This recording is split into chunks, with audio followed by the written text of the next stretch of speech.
obviously, a great result for our club.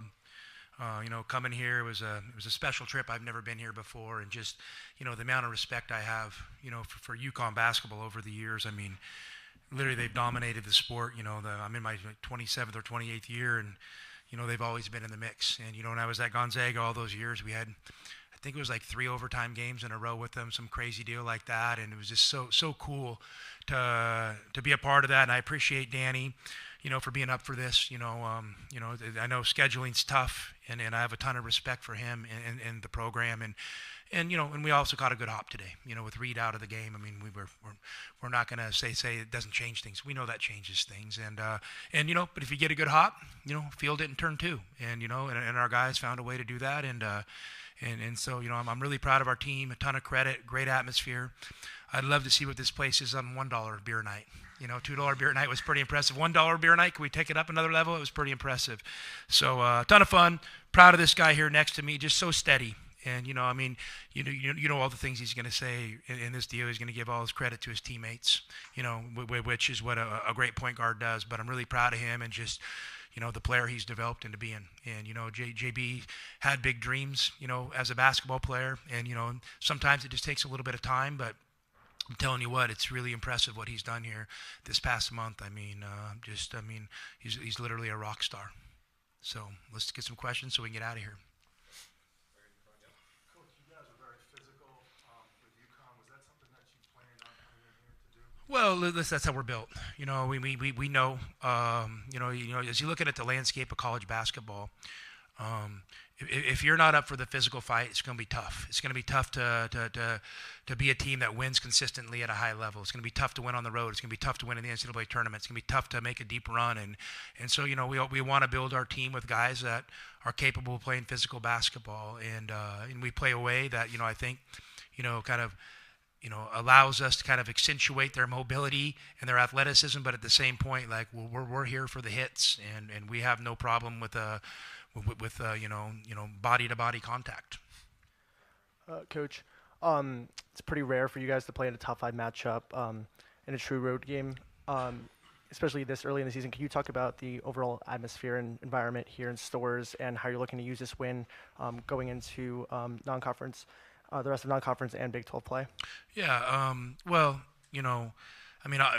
First off, you schedule the game, a while back, not knowing you're both going to be ranked in the top 5. So, it's pretty cool when the kind of, you're on a collision course and it actually hits like that.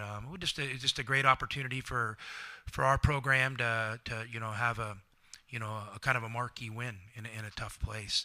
As for moving forward, my whole mindset coming into this game was, we've gotten off to a good start this season, and And let's be honest, the Florida game could have went another direction. The UCLA game could have went another direction. So let's not act like we've, got all the world's problems solved. But we're having a lot of incredible experiences, and we have a new team, a young team, and with some great veteran leadership. I was really looking forward to getting through this game, no matter what the result was, and having an incredible 2 weeks where we can get better. We need to take a step as a program. This win here isn't going to mean we're going to be a great team in January or February. But the next 2 weeks of practice and our preparation, we'll have more say in how we're going to be down the line. So we're going to get on the plane. We're going to get home really late. We're going to take tomorrow off, and then we're just going to get back in the gym, and it's going to be the normal process. And we're really going to double down on getting better the next couple weeks.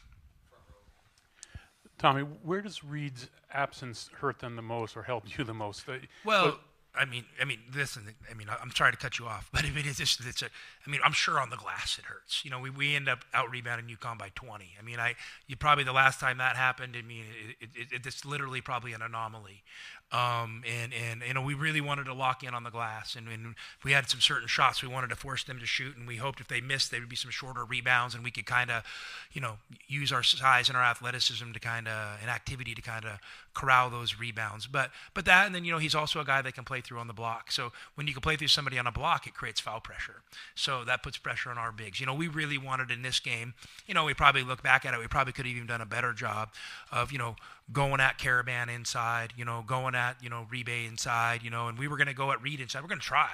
And just because I think that foul pressure, really, really impacts the game. And we were going to give it a good look. And, it was a physical game. I mean, the referees, I thought, did a good job for both teams. I mean, it was as high ranked as official crews you can get.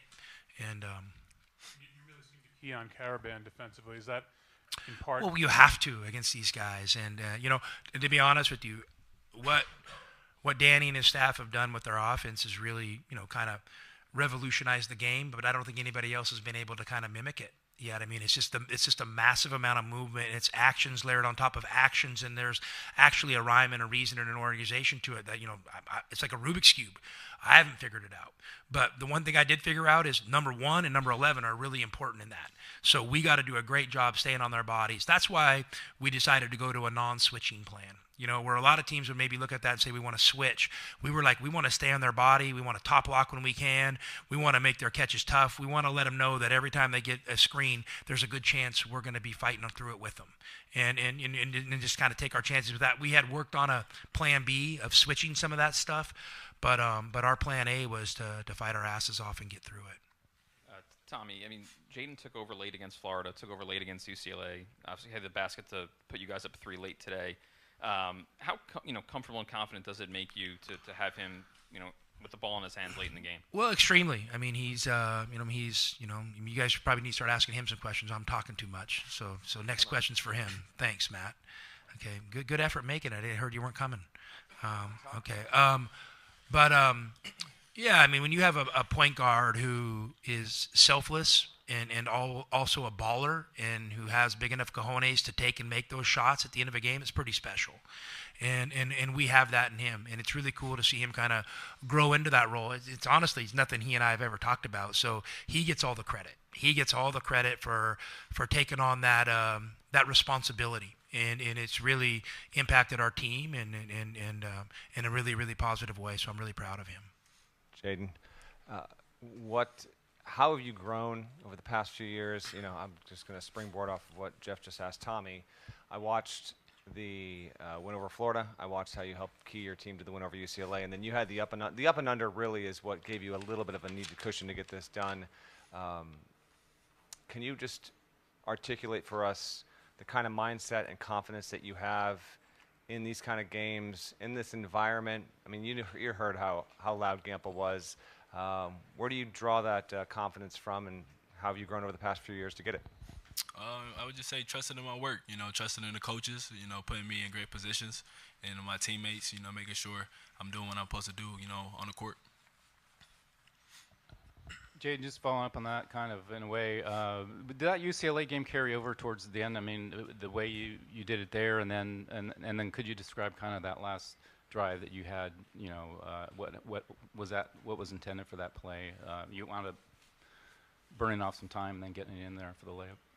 Most of our games have been, down to the wire, down to the stretch, and coaches drew up a great set, and we were able to get a ball screen, and my guys gave me great space, and I was able to make the layup, and we got to stop at the end. Any other questions, Bruce? Well, Tommy, I know you don't necessarily talk about this, but except for last year, you always have a great record in November getting things together. What about this team is kind of like that, where it's just clicking so far, I mean, listen, we prepare to try to win every game, and we're fortunate that it's a lot of years it's worked out. But like I said, the journey is long, and I think this team's built for the journey. So, we're not gonna overreact. We're not gonna act like we're anointed, ultimate success long term. We got to go have a couple good weeks of practice, and we got to get better. And that's the only mindset we can have, is that growth mindset, and that's something this group has talked about. For the past 3 or 4 months, as we've been kind of, identifying what we want our culture to look like and feel like. See you guys. Thank you.